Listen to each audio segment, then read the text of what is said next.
Hey, today I'm going to share with you how I produce traditional archery videos. Let's get started. Joe McLean here from CatholicHack.com, where I live my life for God, and I'm passionate about traditional archery.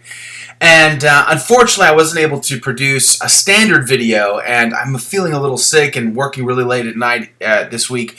But I thought, since I've gotten some questions recently on how I produce my videos, that I would take this opportunity to run a live stream and share with you the gear, the process on how I put my content together. Hey, do me a favor, if you've not done so already, subscribe to the channel because I'm trying to put out a new video every single week.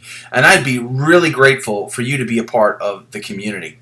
So I want to talk about how I produce my videos, and I try to make my videos interesting and watchable for my community, and I hope you agree to that. If you don't, either way, I'd love to know. You can leave a comment below, but I think it all starts with an idea, right? If you don't have an idea, then knowing how to shoot that idea with cameras and then edit it, it's really not going to work out too well. So the first thing I do is I try to just decide for myself what is the topic of the show, of that particular video, and decide what cameras do I need in order to capture that idea, really well. And then that sort of drives everything. So now I want to share with you some of the gear that I use to do that. And for instance, this is my go-to camera. And recently, this has been like the question that's come up in what camera gear do I use? Well, let me tell you something. This is an old camera, but it's a fantastic camera. This is the Sony. It's an NEX5R. It's a 16.1 megapixel, and it shoots in 60 frames per second in full HD.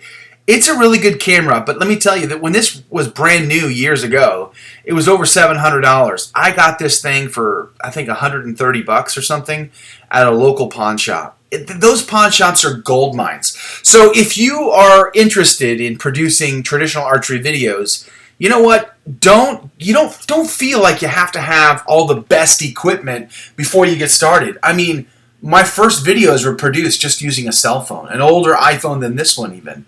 So I upgraded to this camera as soon as I had the money. In fact, this wasn't even my first upgrade.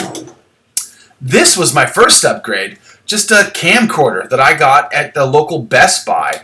This is a Canon. It's this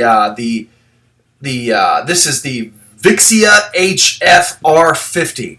I can't remember how much I spent on it, but it wasn't really all that expensive. Shoots in 60 frames per second. It has some image controls to it, so you can do some manual setting of like white balance and things like that.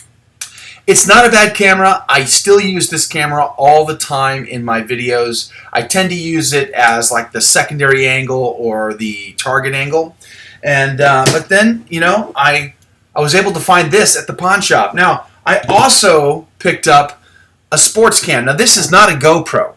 This is a knockoff of a GoPro. It's called the SJ Cam. This is the SJ5000. It is a 1080p camera. Works really good with one exception. It only shoots in 30 frames per second at 1080p. If you want to shoot in 60, you got to go down to 720. I don't love that, but it works. It's got good picture quality. The sound is horrendous, but the picture quality is not bad. Now, so they make several different versions of knockoff GoPros, but I've seen GoPros in the local pawn shop for $100 or cheaper. You're not going to get the best possible GoPro, but you're going to get a decent one, and you should check that out. All right, so my main camera, the Sony, my secondary camera, the Canon, my sports camera, this SJ. I'll use this SJ a lot over my shoulder, right? So I'll put it over my shoulder as I'm shooting to get you that angle of what I'm looking at. And I really like it for that reason. Now I've also used this with my little handy clip here, and I can clip it onto my bow. So I've got a nice little clip on my bow that I can just snap this onto, and I use this when I'm hunting. I will shoot a lot of footage with this, because it's portable, it's easy. But the problem with shooting like this, the problem with shooting film with this is the target looks like it's forever away, and that's not ideal. But it's portable, and it will do the job. You just got to get creative with it, I think.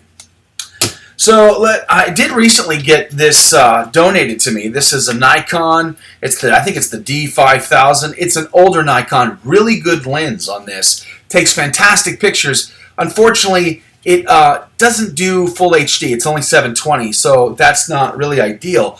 But there's ways that you can still make that work. You could get a camera like this in a pawn shop for little money as well. So I think the answer is you got to get creative. I've also spent a little bit of money looking up on eBay and Amazon for, things like this GorillaPod, this Joby GorillaPod, because it's super versatile. I can pack this on my hunting pack. I can shove it into my cargo pocket, and I know it's going to be there, and then I can set this up when I'm in the woods or hunting or in the backyard and I'm just shooting video. Very versatile, very ideal. I'll use this a lot of times for that camera angle on the target. Works perfectly for the height. My arrows come zipping over it. It's really good. And then, of course, I've got this cheap camera, a tripod here. The legs extend out pretty well. It's chintzy. It's not 100% awesome. But you know what? I'm a big fan of fake it till you make it. And I think you ought to try it the same way. Audio. So I've got the Zoom H1. It's really old. I've even got a Zoom H2. It's still old, but newer than this one. These aren't that expensive, and you can capture some decent audio. But I got to tell you, like I've got this boom mic that goes onto my Sony, right? I don't use this anymore. This gives me better audio. The problem with this camera is the screen pops up, and with the mic on, I can't see the screen. So I don't know if I'm in frame. I don't know if I'm in focus. And that's bit me in the backside a few times. And so I have decided, to just forego the mic and wing the audio a little bit. And I suffer a little bit in the audio quality. That's going to be my next best upgrade. But in the meantime, editing the video after. We'll talk about that in a minute. First, I want to share with you sort of the common camera angles that I use that you'll see in my videos all the time. There's the post-editing. But if you're going to do post-editing, that's going to add to your workload. And I'll be honest with you, that's the biggest trick of all for me, is post-edit. Or, like I said a minute ago, this camera, I'll have it behind me so that I can switch to an angle where you can see what I'm looking at. And sometimes I try to get a little creative, and I'll turn a secondary camera back on me, say from where me looking at me, that's the main camera. Then I'll have my secondary shot camera where it'll be focused at the target. Because I think, again, you have to look at it like, is it the right tool for the particular video you're shooting? And a lot of times, it's not practical to take that out because I don't have the time. So, or like I said a minute ago, this camera, I'll have it behind me so that I can switch to an angle where you can see what I'm looking at.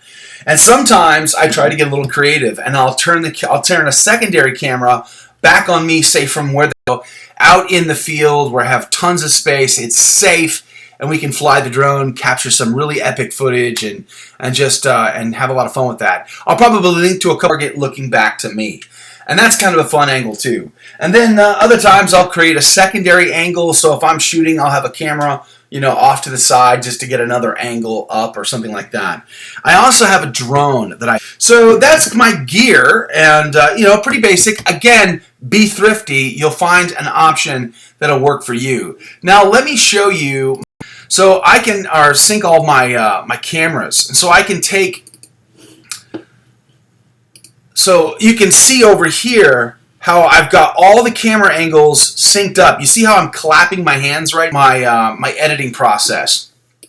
So you can see this is the timeline of a recent video I did on my yarn puffs.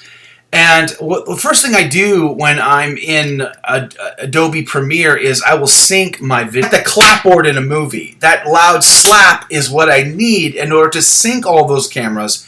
Then it's very easy after that to just cut from one camera angle to another, and it's a kind of a slick way to speed up the process and make your shots look better than they actually are, really. So it's just a fun way to do it. Now, there are some downsides to it. It's not 100% awesome, but actually this video is not about yarn puffs. This is the one where I was shooting the card. At any rate, if you can get Adobe, you should. It's really cool. I know there's a cost to it, but at the same time, it's a powerful tool, and especially on the color correcting.